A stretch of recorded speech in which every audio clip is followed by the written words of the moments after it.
Welcome to my explain world. আজকে আমি তোমাদের জন্য একটা টাইম ট্রাভেল ড্রামা নিয়ে চলে এসেছি। এখানে আমাদের গল্পের নায়িকা টাইম ট্রাভেল করে প্রাচীন যুগে চলে যায় এবং ডেমন রাজকুমারী হয়ে যায়। তাহলে চলো ড্রামাটা শুরু করা যাক। ড্রামার শুরুতেই বলা হচ্ছিল আজকে ডেমন রাজকুমারীর জন্য বর চুজ করা হবে। তাকে যে কোনো 5 জনকে স্বামী হিসেবে গ্রহণ করতে হবে। তাই আজকে 108 জন ব্যক্তি রাজকুমারীকে বিয়ে করার জন্য যাচ্ছে। তাদের মধ্যে যদি রাজকুমারী কাউকে চুজ করে তারা অনেক ধন সম্পত্তি পাবে, কিন্তু যদি না চুজ করে তাহলে তারা মারা যাবে। আমরা লিও নামের একজন ছেলেকে দেখতে পাই যে কিনা ডিমন রাজকুমারী মুনকে মারার চেষ্টা করছিল। মুন তো অবাক হয়ে ভাবতে শুরু করে, আমি কোথায় চলে এসেছি? আমি তো ডেলিভারি দেওয়ার জন্য গিয়েছিলাম, তাহলে আমি কি টাইম ট্রাভেল করেছি? আসলে সে 21 শতকের একজন মেয়ে ছিল যে কিনা ডেলিভারির কাজ করত। তার চেহারার মধ্যে অনেক বড় দাগ ছিল, তাই এটা নিয়ে সবাই অনেক বেশি কথা বলাবলি করছিল। তাই হঠাৎ করেই তার অ্যাক্সিডেন্ট হয়ে যায়। আর সেরকম ভাবেই টাইম ট্রাভেল করে চলে এসেছিল এইখানে। মনের সেখানে মনে পড়েছিল ডিমন রাজকুমারী এই লিওকে অনেক বেশি পছন্দ করত। তাই যখনই রাজকুমারীকে কেউ বিয়ে করতে আসতো, লিও তাকে বলতো তাদেরকে মেরে ফেলতে, আর সে তার কথা মতো তাদেরকে মেরে ফেলতো। কিন্তু পরে সে জানতে পারে লিও আসলে তার বোনকে ভালোবাসে। তাই বর্তমানে সে ভাবছিল এর মানে টাইম ট্রাভেল করে আমি এখানে চলে এসেছি আর ডেমন রাজকুমারী মুন হয়ে গেছি। বর্তমানে লিও মুনকে বলছিল সেই 3 জন ছেলে তোমাকে দেখলেই ভয় পেয়ে যাবে, কিন্তু মুন তাকে সরিয়ে দেয় আর বলে আমি তোমাকে একদমই ভালোবাসি না। আর সে অবাক হয়ে দেখতে শুরু করে, কারণ তার কাছে অনেক পাওয়ার ছিল। তখন লিউ বাইরে বের হয়ে আসে। তার কিছুক্ষণ পর তার প্রেমিকা মিংইউ সেখানে চলে আসে, যে আসলে মুনের বোন ছিল। তখনই 3 জন রাজকুমার সেখানে চলে আসে। এসব দেখার পর তো লিউ অনেক বেশি জেলাস হচ্ছিল, আর সে মুনকে বলছিল তাদেরকে মেরে ফেলো। আর সে নিজেই পাওয়ার ইউজ করে তাদের মারার চেষ্টা করে, কিন্তু মুন তার পাওয়ার ইউজ করায় সে নিজেই আহত হয়ে পড়ে। লিউর এত খারাপ অবস্থা দেখে 3 জন রাজকুমার তো অনেক বেশি ভয় পেয়ে যায়। 3 জন রাজকুমারী বলতে শুরু করে তুমি তো আসলে অনেক বেশি ডিমন, চোখের পলকে তুমি যে কাউকেই মারতে পারো। মুন বলে আমি লিউকে মারতে চেয়েছিলাম, কিন্তু আজকে অনেক বড় দিন, তাই আমি তাকে মারবো না। সেখানে লি নামের ছেলে বলতে শুরু করে তোমাকে বিয়ে করার থেকে ভালো আমি মারা যাব, তুমি অনেক বেশি শয়তানি। সে নিজেকে মারার চেষ্টা করে, কিন্তু আমাদের মন তাকে বাঁচিয়ে ফেলে। মন বলে আমি তোমাদেরকে ওয়াদা করেছি আমি তোমাদের কারো কোনো ক্ষতি করব না। আর সে বলে আমি কখনো কোনো রাজকুমারকে মারতে চাইনি, কিন্তু লিউ সবসময় আমাকে জোর করেছে এবং আমার হাত দিয়ে তাদেরকে মেরেছে। তাছাড়া টেবিলের আদেশে তোমরা সবাই আমার হাজব্যান্ড হওয়ার জন্য এখানে এসেছো। রাজকুমার নাগ সেখানে বলে আমি আপনার জন্য একটা ওষুধ এনেছি, যেটার মাধ্যমে আপনার বার্থ মার্ক একেবারেই চলে যাবে। মুন তখন তার চেহারায় সেটা লাগাতে শুরু করে এবং সে অপূর্ব সুন্দরী হয়ে যায়। সব রাজকুমার তাকে দেখে একেবারে ফিদা হয়ে যায়। মুন তারপর সবাইকে বলতে শুরু করে তোমাদের মধ্যে কেউ যদি ফিরে যেতে চাও তাহলে যেতে পারো, আমি তোমাদেরকে থামাবো না। সেখানে হান্তু লিকে বলতে শুরু করে এখন তোমার মরতে হবে না, তুমি চাইলে চলে যেতে পারো।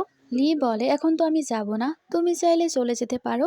এখানে বলা হয় হান হচ্ছে ফক্স ক্ল্যানের, নাক হচ্ছে স্নেক ক্ল্যানের, আর লি হচ্ছে ফিনিক্স ক্ল্যানের।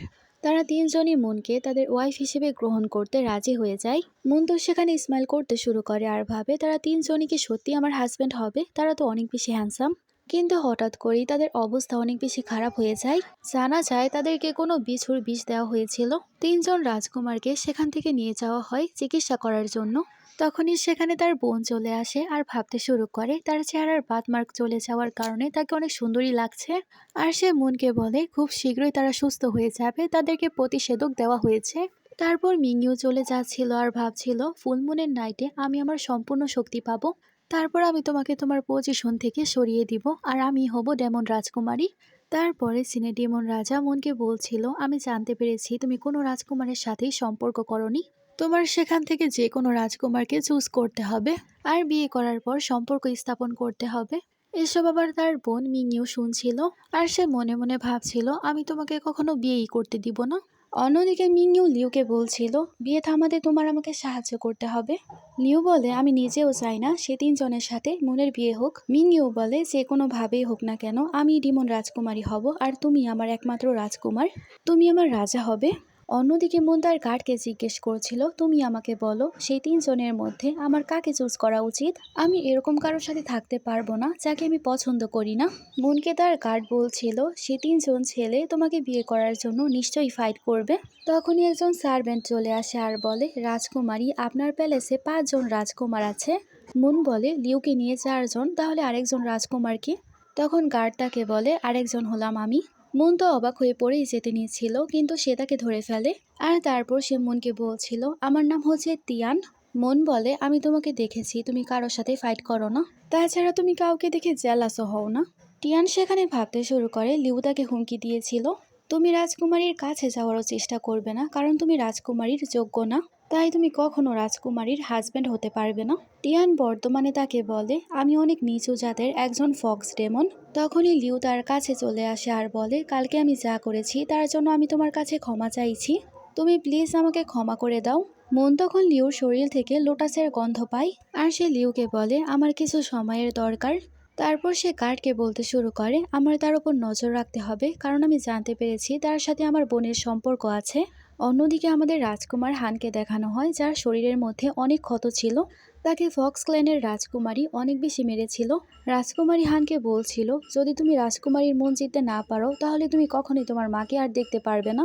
তাই সে এখন মনকে বিয়ে করতে চায়, কারণ সে মনকে বিয়ে করতে পারলে অনেক শক্তিশালী হয়ে যাবে আর তার মাকেও মুক্ত করতে পারবে। তাই সে ভাবছিল কিভাবে মনকে ইমপ্রেস করা যায়, তাই তার বাটটা বেশি চলে যায় এবং তাকে সেডুস করার অনেক বেশি চেষ্টা করে। মন তো এই সব কিছু করতে চাচ্ছিল না, তাই সে বলে, আমার শরীর ভালো না। মন তাকে বারবার দূরে সরিয়ে দিচ্ছিল। হঠাৎ করে সে অজ্ঞান হয়ে যায়। তখন রাজকুমার হান তাকে আস্তে আস্তে বিছানায় নিয়ে যায়, আর সে একা একাই মনকে জিজ্ঞেস করে, তুমি ফিউচারে তোমার হাজবেন্ড হিসেবে কাকে চুজ করবে? তুমি কি তোমার হাজবেন্ড হিসাবে আমাকে চুজ করবে? বাইরে থেকে লিউ এ সব কথা শুনছিল। তাকে তার সার্ভেন্ট বলে, হতে পারে তাকে বিষ দেওয়া হয়েছে। অন্যদিকে মন কোনো সারা শব্দ করে না, তাই হান সেখান থেকে চলে যায়। তারপরের দিনও মন এটাই ভাবছিল, আমি কাকে আমার হাজবেন্ড হিসেবে চুজ করব। তখনই সার্ভেন্ট সেখানে চলে আসে আর বলে, দ্বিতীয় রাজকুমার আপনাকে ইনভাইট করেছে খাবার খাওয়ার জন্য। মুন সেখানে যাওয়ার পর দেখতে পায় রাজকুমার তার জন্য অনেকগুলো খাবার রান্না করেছিল। এসব দেখার পর তো মুন আরো বেশি কনফিউজড হয়ে যায়, সে কাকে চুজ করবে। কিছুক্ষণ পর লিউ রাজকুমার নাগের কাছে চলে আসে আর বলে, তুমি কি ভেবেছো রাজকুমারী তোমাকে চুজ করবে? আর সে ম্যাজিক করে তাকে মুনকে দেখায়। মুন তার খাবার ফেলে দিচ্ছিল আর বলছিল, এটা আবার কেমন খাবার? লিউ তারপর রাজকুমারকে বলছিল, রাজকুমারী শুধুমাত্র তোমার সাথে খেলা করছে, সে কখনোই তোমাকে হাজবেন্ড হিসেবে চুজ করবে না। অন্যদিকে রাজকুমার লিউকে দেখানো হয় যে তার জন্য অনেক বড় একটা গল্প লিখেছিল, তাও আবার একদিনে। মুন সে বইটা পেয়ে অনেক বেশি হ্যাপি হয়ে যায়। তার কিছুক্ষণ পর আবারও লিউকে দেখানো হয় যে কিনা সে বইটা নিয়েই পড়ছিল। রাজকুমার লিন যখন এটা দেখতে পায় তাকে জিজ্ঞেস করে, তুমি এ বই কোথায় পেলে? লিউ তাকে বলে, রাজকুমারী মুন এটা আমাকে দিয়েছে। লিয়েরও মন এখানে অনেক বেশি খারাপ হয়ে যায়, আর সে তার রুমের মধ্যে গিয়ে অনেক বেশি ড্রিঙ্ক করতে শুরু করে। অন্যদিকে আমাদের মনকে দেখানো হয় সে এখনো অনেক বেশি কনফিউজ ছিল, সে কাকে চুজ করবে। আর সে এটাই ভাবছিল, আমি কাকে চুজ করব। অন্যদিকে লিউ একটা ম্যাজিক্যাল গিটার কিনেছিল আর সেটা মিংইউকে দিচ্ছিল। আর সে মিংইউকে বলছিল, এটার মাধ্যমে আমরা আমাদের শত্রুদেরকে পরাজিত করতে পারবো। অন্যদিকে সব রাজকুমারকে দেখানো হয়, সবাই তো রাজকুমারীর জন্যই অপেক্ষা করছিল। কিন্তু মন না আসায় সবাই তো চলে যায় রাজকুমারীকে দেখতে। মন তার রুমে ছিল না, তাই তারা তাকে খুঁজতে শুরু করে। আর তারা একটা জায়গায় গিয়ে দেখতে পায় সে লিউর সাথে আছে। তারা সবাই তো অনেক বেশি স্যাড হয়ে যায়। তারা চলে যায়। তারপর আমরা দেখতে পাই সেটা তার বোন মিংইউ ছিল, যে তাদের বিয়ে ভাঙার জন্য এই সব কিছু করছিল। তারা দুজনে অনেক খুশি হয়ে ভাবছিল, এবার তো মনের বিয়ে হবে না। তারপর তিনজন রাজকুমার যখন বসেছিল তখন সেখানে মন চলে আসে। আর সে রাজকুমারদেরকে বলছিল, কালকে রাতে আমি অনেক তাড়াতাড়ি ঘুমিয়ে পড়েছিলাম, কিন্তু আমি ভেবে নিয়েছি আমি কাকে চুজ করব। কিন্তু রাজকুমারেরা তো অনেক বেশি রেগেছিল আর চলে যায়। মন তো প্যারেশান হয়ে যায় আর ভাবছিল তাদের কি হয়েছে। তখন তার কাছে তিয়ান চলে আসে আর বলে, দ্বিতীয় রাজকুমারী এবং লিও মিলে এই সব কিছু করেছে। তারা দুজনে একে অপরের সাথে সম্পর্কে আছে। তারা দুজনে মিলে অন্য সব রাজকুমারদেরকে প্রলুব্ধ করেছে। অন্যদিকে ডিমন রাজা তার মেয়ে মনকে বলছিল, তুমি কেন বিয়ের জন্য না বলে দিয়েছ? তুমি কি ডিমন রানী হতে চাও না? মন তার বাবাকে বলে, আমার বোন এবং লিউ একে অপরের সাথে সম্পর্কে আছে, তাছাড়া কালকে তারা একসাথে ছিল এবং মিংইউ আমার রূপে ছিল। আমার রূপ নিয়ে তিনজন রাজকুমারকে সে উত্তপ্ত করেছে। তার বাবা সেখানে তার কথা বিশ্বাস করে না, তাকে থাপ্পড় মারে আর বলে, মিংইউ কখনো এরকম করতে পারে না। তারপর ডিমন রাজা অনেক বেশি রেগে সেখান থেকে চলে যায়। অন্যদিকে মিংইউকে দেখানো হয় যার রুমের মধ্যে কিছু ধোঁয়া ছাড়া হয়েছিল, যেটা আসলে লাভ পয়জন ছিল। তাই সে ম্যাজিক করে লিউকে বলছিল, তুমি আমার কাছে আসো। লিউ তার রুমে যাবে তার আগেই তার কাছে মন চলে আসে আর বলে, আমাদের মধ্যে যত ভুল বোঝাবুঝি ছিল সব আমি মিটিয়ে ফেলেছি। আর সে তার উপরও কিছু একটা ম্যাজিক করে। তারপর লিও মিংইউর রুমে চলে যায় এবং তারা সেখানে রোমান্স করতে শুরু করে। তারা যখন সময় কাটাচ্ছিল, ডেমন ম্যানশনের সবাইকে সেখানে মন নিয়ে আসছিল। তার কিছুক্ষণ পরের দৃশ্য আমরা দেখতে পাই, সবাই তো সেখানে চলে এসেছিল। পর্দা সরালেই তারা সবকিছু দেখে ফেলে। ডিমন রাজা তো রেগে যায় আর সে মিংইউকে বলছিল, তোমার এত সাহস, তুমি তোমার বোনের ফিয়ন্সের সাথে এই সবকিছু করছো। মিংইউ বলে, ছোটবেলা থেকে আমি আর লিউ একে অপরকে পছন্দ করি, কিন্তু মনের কারণেই সবকিছু বিগড়ে যাচ্ছে। রাজা অনেক বেশি রেগেছিল, কিন্তু বেশি একটা শাস্তি তাদেরকে দেয় না, কারণ তারা রাজকীয় সদস্য ছিল। তারপরে সিনেমন তার গার্ডকে জিজ্ঞেস করে, তুমি কি আমাকে বলতে পারো ছেলেদের কি পছন্দ? কিন্তু তার গার্ড কোনো কিছু বলে না। হঠাৎ করে একজন তার জন্য খাবার নিয়ে আসে আর হঠাৎ করেই তাকে অ্যাটাক করে বসে। কিন্তু মনের গার্ড সেখানে তার ম্যাজিক ইউজ করে এবং তাকে মাত করে ফেলে। গার্ড তাকে ভালোভাবে দেখে আর তারা দুজনেই বুঝতে পারে নাগ তাকে পাঠিয়েছিল। অন্যদিকে রাজকুমার নাগ তার লোকদেরকে অনেক বেশি পানিশমেন্ট দিচ্ছিল আর বলছিল, আমি বলেছিলাম বেশি কিছু না করতে, তাড়াহুড়ো করে কোনো সিদ্ধান্ত না নিতে। যখন যুদ্ধ শেষ হবে, আমি আমার এগ্রিমেন্টে সাইন করব, তখন আমি ড্রাগন হয়ে যাব, তখনই আমি তাকে শেষ করে দিব। অন্যদিকে লিকে দেখানো হয়, যার অবস্থা অনেক বেশি খারাপ ছিল। তাকে তার সার্ভেন্ট একটা জায়গায় নিয়ে আসে আর বলছিল, মাস্টার প্লিজ তাকে বাঁচান। অন্যদিকে মনকে দেখানো হয় যে বুঝতে পারছিল না কাকে চুজ করবে, আর সে বলে, আমি তো অনেক বেশি প্যারেশান, তিনজনের মধ্যে আমি কাকে চুজ করব। আর সে গার্ডকে বলে, এখন যদি বলো তোমাকে চুজ করতে, আমি কিন্তু আরো প্যারেশান হয়ে যাব। গার্ড বলে, তুমি রাজকুমারী, তুমি যে কোনো কিছুই করতে পারো, এটা জরুরি না যে তোমাকে বিয়ে করতেই হবে। মন বলে, যাই হোক, ভবিষ্যতে তুমি আমার সামনে আর নত হবে না, যাই হোক তুমিও তো আমার হাজব্যান্ড, তুমি আমার কোনো গোলাম না। সেটা অনেক বেশি লজ্জা পেয়ে যায় এবং তার কান বের হয়ে আসে। টিয়ান তারপর রাজকুমারীকে বলে, আমি খোঁজ নিয়ে বলবো রাজকুমাররা কি সব পছন্দ করে। আসলে মনের হাজব্যান্ড হিসেবে 5 জনকে চুজ করা হয়েছে, কিন্তু সে বুঝতে পারছে না সে আসলে কাকে পছন্দ করে আর সে কাকে তার হাজব্যান্ড হিসেবে গ্রহণ করবে। তারপর সে রাজকুমার নাগের জন্য কুকি নিয়ে যায়, কিন্তু রাজকুমার তাকে জিজ্ঞেস করে, তুমি কি সব রাজকুমারের জন্য এটাই ফিল করো? মন তো সেখানে লজ্জায় পড়ে যায়, কি বলবে বুঝতে পারে না আর চলে যায়। তারপর সে হানের কাছে চলে যায় এবং তার মাপ নিচ্ছিল। হান তো মনকে বলছিল, এটা প্রথমবার আপনি আমাকে টাচ করেছেন, আপনি কি আমাকে পছন্দ করেন? মন তাকে বলে, না এরকম কোনো কিছু না, আমি তোমাকে কিছু জামা বানিয়ে দিতে চেয়েছিলাম। কথা বলে সে চলে যায়। তারপর সে লিয়ের কাছে যায়, তাকে একটা ছবি দেয় আর বলে, এটা তো সেই ছবি তাই না, সেটা তুমি অনেক দিন ধরে খুঁজছিলে? তোমার যদি এটা পছন্দ না হয় তাহলে আমি এটা নিয়ে চলে যাচ্ছি। লি বলে, না এটা আমার পছন্দ হয়েছে। তারপর সেটা দিয়ে সে চলে যায়। এই সব কিছু মনের বোন মিংইউ দেখতে পায় আর সে লিয়ের কাছে চলে যায় আর তাকে পেন্টিং দেখিয়ে বলতে শুরু করে, এই পেন্টিং এ যে আছে আমার তাকে অনেক বেশি পছন্দ। কিন্তু রাজকুমার লি তাকে বলে, তোমার পেন্টিং আমার কাছে একদমই ভালো লাগেনি, তাই তুমি এখান থেকে চলে যাও। দ্বিতীয় রাজকুমারী তখন চলে যায় হানের কাছে। মিংইউ তারপর হানকে বলে, আমি তোমার জন্য অনেকগুলো কাপড় নিয়ে এসেছি। কিন্তু হান যখন নীল রঙের কাপড় দেখে সে বলে, এ রঙের কাপড়ে মনকে অনেক বেশি ভালো লাগবে। তাই সে রেগেমেগে চলে যায়। আবার সে চলে যায় নাগের কাছে। সে জানতো নাগ তো খাবার খেতে বা খাবার বানাতে অনেক বেশি পছন্দ করে, তাই সে তার জন্য খাবার বানায়। নাগ তাকে বলে, স্যুপটা অনেক বেশি মজা, তুমি কি আমাকে শিখাবে কিভাবে এটা বানাতে হয়? আমি মনকে বানিয়ে খাওয়াবো। তাই মিংইউ তখন স্যুপ নিয়ে পালিয়ে যায় আর সে তার রুমের মধ্যে এসে অনেক বেশি রাখতে শুরু করে। তারপরের দিন সে ভাবছিল সে এখন টিয়ানকে ফাঁসাবে আর সে পরিকল্পনা করে টিয়ানের কাছে গিয়ে তার মাথা ঘুরে পড়ে যাওয়ার নাটক করবে আর টিয়ান তাকে ধরে ফেলবে। আর সে মনে মনে ভাবছিল, আমি অনেক সুন্দরী, সে নিশ্চয়ই আমাকে বাঁচাবে। কিন্তু সে যখন টিয়ানকে ডাকে, টিয়ান তো মনে করে সে মনের ওপর কোনো জাদু প্রয়োগ করছে, তাই সে তার উপরই ম্যাজিক করে। আর সে যখন তাকে ওঠানোর জন্য আসে, মিংইউ বলে, আমার কাছে আসতে হবে না, তুমি দূরে থাকো।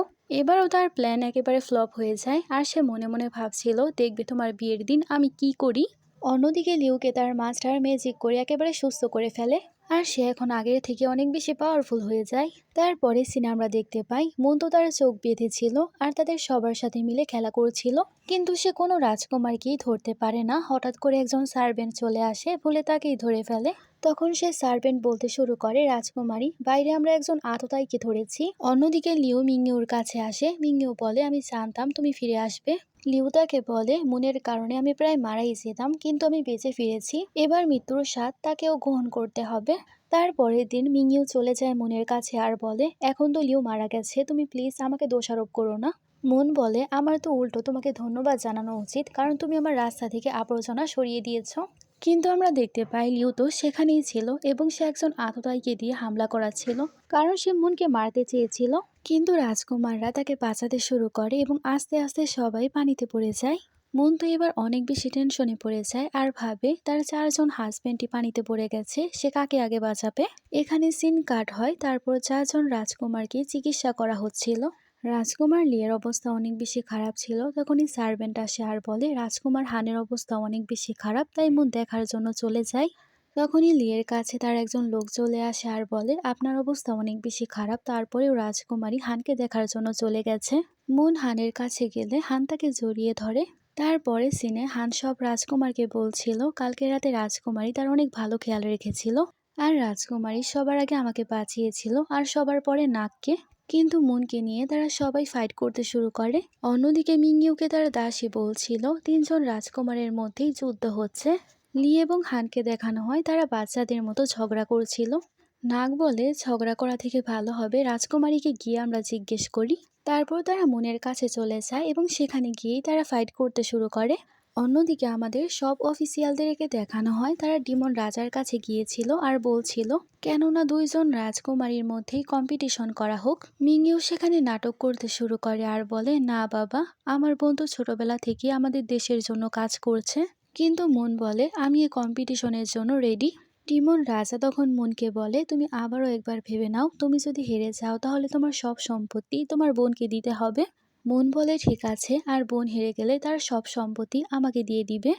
তারপর মুনকে দেখানো হয় সে কিনা অনেক পেরেশান ছিল। তখনই রাজকুমাররা চলে আসে আর বলে তুমি চিন্তা করো না, যাই হয়ে যাক না কেন এই কম্পিটিশনে তুমিই জিতবে। মুনও তখন কম্পিটিশনের জন্য প্রস্তুতি গ্রহণ করে। তারপর আমরা দেখতে পাই কম্পিটিশন শুরু করা হয়েছিল।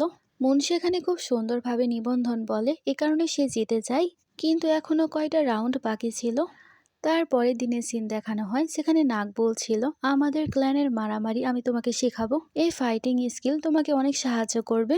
কিন্তু টিয়ান বলছিল না আমি শিখাবো। তারা সেখানে ঝগড়া শুরু করে দেয় আর তারা শর্ত লাগিয়েছিল যে এই ফাইটে জিতবে সেই রাজকুমারীকে শেখাবে।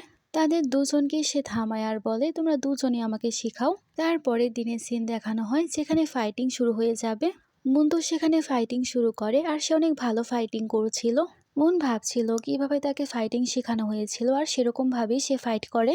কিন্তু মিংও সেখানে একটা চিটিং করে আর সে ডেমনিক একটা জিনিস ব্যবহার করে তাকে আঘাত করে। এটা তার চিটিং হওয়ার সত্ত্বেও এটা যেহেতু একটা ডেমনিক ফাইট ছিল তাই তাকে বিজয়ী হিসেবে ঘোষণা করা হয় আর মিংইউ এ রাউন্ডে জিতে যায়। মুন তারপর সবাইকে বলছিল কোনো ব্যাপার না, আমাদের কাছে আরেকটা সুযোগ আছে। মিংইউ তারপর ড্রাগন মাস্টারের কাছে যায় এবং সাহায্য চায় আর সেও তাকে সাহায্য করতে রাজি হয়ে যায়। অন্যদিকে মুন তো অনেক বেশি আহত থাকায় তারা ডাক্তার ডাকে। ডাক্তার চেক করে বলে তার অবস্থা তো অনেক বেশি খারাপ, তার শেষ সময় চলছে, মনে হচ্ছে সে যে কোনো সময় মারা যেতে পারে। মিংইউ সেখানে সব রাজকুমারদেরকে বলছিল তোমাদের সাথে কাটানো সব মুহূর্তগুলো আমার জীবনের অনেক ভালো স্মৃতি ছিল। কিন্তু টিয়ান তাকে বলে তুমি আর কিছু বলো না, আমি তোমাকে এখনো বাঁচাতে পারি আমার রক্তের মাধ্যমে, ব্লাড টেকনিকের মাধ্যমে আমি আমার অর্ধেক জীবন তোমাকে দিয়ে দিতে পারবো। কিন্তু মুন তাকে বলে তুমি আমার জন্য এরকম করতে পারো না, এতে তোমার জীবনও ঝুঁকিতে পড়তে পারে। আমি রাজকুমারী আর আমি তোমাকে বলছি তুমি এরকম কোনো কিছু করতে পারবে না। কিন্তু টিয়ান তাকে অজ্ঞান করে ফেলে আর সে ব্লাড টেকনিকের মাধ্যমে তাকে তার অর্ধেক জীবন দিয়ে দেয়। কিন্তু সেখানে টিয়ানের অবস্থা অনেক বেশি খারাপ হয়ে যায় আর সে সেখানেই মারা যায়। কিন্তু সে এটা ভেবে খুশি ছিল মরার আগে সে রাজকুমারীকে কিস করতে পেরেছে। তার কিছুক্ষণ পর যখন মনের জ্ঞান ফিরে সে জিজ্ঞেস করে টিয়ান কোথায়। কেউ কিছু না বললে সে বাইরে চলে আসে আর দেখতে পায় সে মারা গেছে। সে তো অনেক ইমোশনাল হয়ে যায় আর বলে আমি তোমাকে বারবার বলেছিলাম এই টেকনিক তুমি ইউজ করতে পারবে না। কিন্তু মন এবার ভেবে নিয়েছিল যাই হয়ে যাক না কেন সে তিয়ানকে আবারও বাঁচিয়ে আনবে। তাই সে 1000 বছর পুরনো হোলি ম্যাজিক্যাল স্টোন বের করতে শুরু করে আর এই স্টোনের মাধ্যমে যে কাউকে জীবিত করা যেত। তাই সে তার ম্যাজিক ইউজ করে সেটা বের করার চেষ্টা করে। তখন তার ফাদার সেখানে চলে আসে আর সে মুনকে বলছিল তুমি সেই হোলি স্টোনটাকে বের করতে পারো না। কিন্তু মুন সেটা বের করে। তখন তার বাবা রেগে তাকে বলতে শুরু করে একটা নিচু জাতের শিয়ালের জন্য তুমি এরকম কিভাবে করতে পারো। মুন বলে সে নিজের জীবনের পরোয়া না করে আমাকে বাঁচিয়েছে আর সেও এখন আমাদের ডিমন ক্ল্যানেরই একজন লোক। কিন্তু ফাদার রেগে যায় আর বলে তাকে নিয়ে যাও আর কালকুটুরিতে বন্দি করো। মুনকে তারপর নিয়ে যাওয়া হয়। অন্যদিকে আমরা জানতে পারি নাগ এবং ড্রাগন মাস্টার একসাথে মিলেছিল। ড্রাগন মাস্টার নাগকে বলছিল আমার মনে হচ্ছে তুমি তার প্রতি অনেক বেশি অ্যাট্রাক্টেড হয়ে গেছো, কিন্তু তুমি হয়তো ভুলে গেছো তুমি ডেমন ক্ল্যানে কেন এসেছো। সে যদি তোমার ব্যাপারে সবকিছু জানতে পারে সে কখনো তোমার ব্যাপারে ভাববে না। নাগ তখন তাকে বলে, হ্যাঁ বুঝতে পেরেছি। অন্যদিকে ডিমন রাজাকে কয়েকজন অফিসিয়াল বলছিল একটা রোগ ছড়িয়ে পড়েছে, এ কারণে আমাদের রাজ্যের অনেক মানুষ মারা গিয়েছে। রাজা সেখানে বলে, এসব রোগ কিভাবে ছড়িয়েছে। মিং ইউ তো অনেক বেশি ভয় পেয়ে যায় আর সে যেতে চাচ্ছিল না। তাই সে তার বাবাকে বলে কেননা মুনকে পাঠানো হোক, তাহলে সেই ভালোভাবে খোঁজ নিতে পারবে। তাই পরে মুনকে মুক্ত করা হয় আর তিনজন রাজকুমারী সেখানে তার কাছে চলে আসে।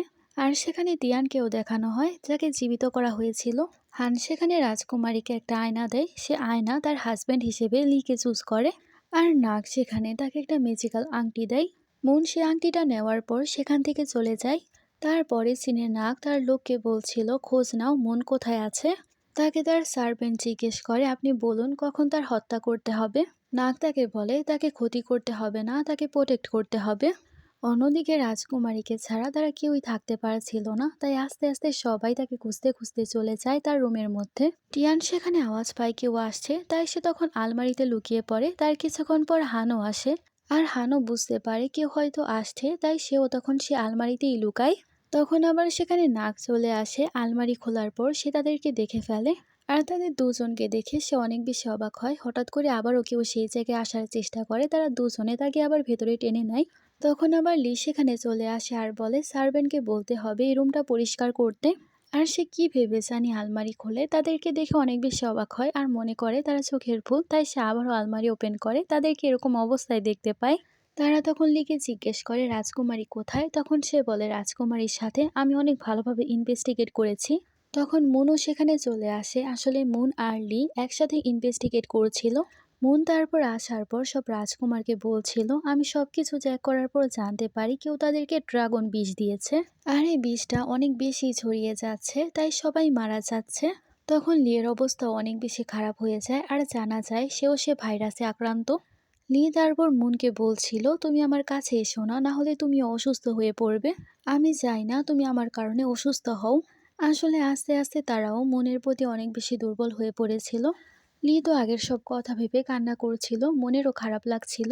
তারপর সে অন্য রাজকুমারের কাছে গিয়ে বলে, সবকিছু আমার কারণে হয়েছে, কিন্তু এখন যে কোনোভাবে হোক প্রতিষেধক খুঁজতে হবে। তারপরে সিনে সে লিকে ওষুধ খাওয়াচ্ছিল এবং তার হাত কাটা ছিল। লি তাকে জিজ্ঞেস করলে মুন তাকে বলে, যখন আমি জড়িবুটি কাটছিলাম তখন এরকম হয়েছে। রাজকুমার তার রক্ত দেখে বুঝতে পারে প্রতিষেধক তোমার রক্ত দিয়েই বানানো যাবে। তারপর মুন রক্ত দিয়ে ওষুধ বানিয়েছিল এবং আস্তে আস্তে সবাই সুস্থ হয়ে যাচ্ছিল। কিন্তু এত বেশি রক্ত বের করার কারণে সে তো অনেক বেশি দুর্বল হয়ে পড়ে। তারপর রাতের সিট দেখানো হয়, যেখানে মুন বসেছিল। তার কাছে হান চলে আসে এবং তার জামা খুলতে শুরু করে, আর সে তার শরীরের মধ্যে তার রক্ত লাগাতে শুরু করে। এর মাধ্যমে তাদের রক্তের সম্পর্ক হয়ে যায়। মুন বলতে শুরু করে, এখন অনেক বেশি ঠান্ডা, তাড়াতাড়ি করে জামা পরো। হান তার জামা ঠিক করে, আর সে মুনকে বলছিল, আমি ফক্স কাবিলার একজন ইয়াং মাস্টার, আর আমি একজন নাজের ছেলে, কেউ আমাকে এত সম্মান দেয়নি, কিন্তু তোমার কারণে ফক্স ক্লানে এখন আমাকে সম্মান দেওয়া হয়। আর সে মুনের হাত ধরে তাকে বলে, আমার মনে হচ্ছে রাজকুমারী আপনি আমাকে ভালোবাসেন, তাই তো সেদিন সব রাজকুমার থাকার সত্ত্বেও আপনি সবার আগে আমাকে বাঁচিয়েছিলেন। মুন তাকে বলে, এরকম কোনো কিছুই না, তোমার জায়গায় যে কেউ থাকলে আমি তাকেই বাঁচাতাম। তারপরে সিনে রাজাকে সবাই বলছিল মুনকে তার পজিশন থেকে সরাতে। মিংইউ সেখানে অনেক বেশি হ্যাপি হয় আর ভাবে, এবার তোমার সবকিছু আমার হবে। একজন অফিসিয়াল বলে, মন কোনো কাজের না, আর সে ডিমন রাজকুমারী হওয়ারও যোগ্য না। তখনই রাজকুমার হান চলে আসে আর বলে, কে বলেছে সে যোগ্য না। মনের কাছে ম্যাজিক্যাল ব্লাড ছিল, যেটার মাধ্যমে সে সবাইকে সুস্থ করেছে। সেখানে একজন লোক বলতে শুরু করে, রাজকুমারী অনেক বেশি ভালো, সে সবার জীবন বাঁচিয়েছে। আর হান সেখানে রাজার কাছে রিকোয়েস্ট করে তাকে তার পজিশনেই থাকতে দেওয়া হোক। তখনই মিংইউ সেখানে বলতে শুরু করে, যাই হোক মুন কিন্তু আমাদের হোলি স্টোনটাকে ভেঙে দিয়েছে, যেটা 1000 বছর পুরনো ছিল। মুন সেখানে তার ফাদারকে বলে, আমি আপনাকে কথা দিচ্ছি ফাইট শেষ হওয়ার আগে আমি সবকিছু ঠিক করে ফেলবো। ডিমন রাজা সেখানে বলে, আজ থেকে মুন ইস্টার্ন প্যালেসে থাকবে, আর সে বাকি সবাইকে এখান থেকে যেতে বলে। মুন সেখানে তার বোনকে বলে, তুমি হয়তো কিছু একটা ভুলে গিয়েছ, আর সে তাকে একটা হেয়ার পিন দেয় এবং তার চেহারা নষ্ট করতে বলে। তাই সে বাধ্য হয়ে তার চেহারায় দাগ বানায় এবং তার কাছ থেকে ক্ষমা চায়। আর মিংইউ মনে মনে ভাবছিল, ড্রাগন ডিমন ফাইট হওয়ার আগে আমি তোমাকে মেরে ফেলবো। মুন তারপর তার ফাদারকে বলছিল, ফাদার আমি এতগুলো ছেলেকে কেন বিয়ে করেছি, আমি তাদেরকে সামলাতে পারছি না। তার ফাদার তাকে বলে, আমাদের ডিমন রাজ্যের নিয়ম অনুযায়ী রাজকুমারীকে 5টা বিয়ে করতে হয়, আজ পর্যন্ত কোনো রাজকুমারী এ নিয়ম ভঙ্গ করেনি, তুমিও করতে পারবে না। মুন তার ফাদারকে কোনো কিছু বলতে পারে না। তারপরে সিনে 4 জন রাজকুমার তাকে খাবারের জন্য ইনভাইট করেছিল, কিন্তু তাদের সাথে লাঞ্চ করতে সে একদমই নিষেধ করে ফেলে। তখন একজন একজন করে সব রাজকুমার রেগে সেখান থেকে চলে যায়। তারপর আমাদের পরের দিনে সিন দেখানো হয় যেখানে সে টিয়ানের সাথে চলে গিয়েছিল বাজারে। আসলে টিয়ান একেবারে তার গার্ডের মতো ছিল, সবসময় তার আশেপাশে থাকতো। মুন বাজারে যাওয়ার পর সেখানে একটা মারমিট দেখতে পায় যাকে অনেক অত্যাচার করা হয়েছিল। আসলে এই মারমিটটাকে 5,000 কয়েনে বিক্রি করা হচ্ছিল। আর সেই লোকটা সে মারমেডটাকে অনেক বেশি মারছিল। এটা দেখার পর আমাদের মনের অনেক বেশি দয়া হয়। আর সে মালিককে বলে আমি তাকে কেনার জন্য রেডি আছি। মুন তারপর মারমেডকে বলে আজ থেকে তুমি ফ্রি। কিন্তু মারমেড ইয়ান তাকে বলছিল তুমি আমাকে বাঁচিয়েছ, আজ থেকে তুমি আমার মালিক। তারপর ইয়ানও মুনের পেছনে যেতে শুরু করে। অন্যদিকে ডিমন রাজা অনেক বেশি রেগেছিল, কারণ ডিমন এবং ড্রাগন ফাইটে অনেকেই মারা গিয়েছিল। এ কারণে সবাই অনেক বেশি প্যারেশান ছিল। তারপরে সিনে মুন ভেবে নিয়েছিল এবার সে যে কোনোভাবেই হোক সিল ওপেন করবে এবং প্রথম রাজকুমারকে বিয়ে করবে। তখন ইয়ান তার কাছে আসে আর বলে আপনি সবকিছু আমার সাথে শেয়ার করতে পারেন, আজ থেকে আপনি আমার মালিক। তারপর মুন সব দুঃখ কষ্টের কথা তাকে বলছিল। তার কথা শুনে সে তো কান্না করতে শুরু করে এবং তার চোখের জল মতি হয়ে যায়, মুক্তা হয়ে যায়। মুন তাকে বলে তোমার মন তো অনেক বেশি নরম, এই পালসের মাধ্যমে আমি তো আমার রাজ্যকে বাঁচাতে পারি। এসব বলে সে খুশি হচ্ছিল আর সে ইয়ানকে জড়িয়ে ধরবে, তখন তার সব হাজবেন্ডেরা সেখানে চলে আসে আর ইয়ানকে জিজ্ঞেস করে তুমি কে। ইয়ান তো অনেক ভয় পেয়ে যায়। মন বলে সে আমার হাজবেন্ড। একথা শোনার পর তারা তো রেগে যায় এবং চলে যায়। মন তারপর নাগের কাছে যায় এবং তার রাগ ভাঙতে শুরু করে। আর সে নাগকে প্রমিস করে তুমি যা বলবে আমি তোমার সব কথা শুনবো। তারপর সে তিয়ানের কাছে যায় আর বলে তুমি রাগলে তোমাকে একদমই ভালো লাগে না, তুমি যখন স্মাইল করো তোমাকে অনেক বেশি কিউট লাগে, আর প্লিজ আমাকে ক্ষমা করে দাও। তখন সেও তাকে ক্ষমা করে দেয়। তারপর সে আবার চলে যায় লিয়ের কাছে তার রাগ ভাঙাতে। লি তাকে রেগে বলতে শুরু করে তুমি তো আরেকটা বিয়ে করবে, তাহলে তুমি কেন এখানে এসেছো। আর সে রেগে তাকে বলছিল তুমি এত সহজে কাউকে কিভাবে ভালোবাসতে পারো। মন বলে রাগ করো না, আমি তোমাকে বাইরে বেড়াতে নিয়ে যাব। অন্যদিকে হানকে দেখানো হয় যে কিনা অনেক বেশি ড্রিঙ্ক করেছিল। তখন মুন তার কাছে চলে আসে আর বলে তুমি ড্রিঙ্ক করতে পারবে না। হান বলে কেন ড্রিঙ্ক করতে পারবো না, তুমি তোমাকে ভালোবাসো না। আর সে তাকে এসব কথাবার্তা বলে সেখানেই ঘুমিয়ে পড়ে, কারণ সে অনেক বেশি মাতাল ছিল। তারপরের দিন সে তার বাবার কাছে চলে যায় আর বলে বাবা আমি আমার হাজবেন্ড চুজ করে ফেলেছি, আর সে আসলে একজন মারমেড। তার বাবা রেগে তাকে বলে তুমি একটা নিচু জাতের মারমেডকে বিয়ে করবে। তার বাবা যখন এই সব কিছু বলে রাগ দেখাচ্ছিল তখনই সেখানে মারমেড চলে আসে অনেকগুলো মুক্তা নিয়ে, সাথে অনেক সোনারূপাও ছিল। এসব দেখে ডিমন রাজা অনেক বেশি হ্যাপি হয়ে যায় আর বলে ঠিক আছে তুমি আমার মেয়েকে বিয়ে করতে পারো। আমার আসলে জানতে ইচ্ছে হচ্ছিল ডিমন রাজা আবার মুক্তা সোনারূপা সবকিছু দিয়ে কি করে। এখানে তো মনের আবার পঞ্চম বিয়ে হয়ে যায়। মন সেখানে বলছিল তোমরা সবাই এখানে, কিন্তু নাক কোথায়। আর সে টিয়ানকে নিয়ে তাকে খুঁজতে বের হয়ে যায় এবং সে তাকে ড্রাগন মাস্টারের সাথে কথা বলতে দেখতে পায়।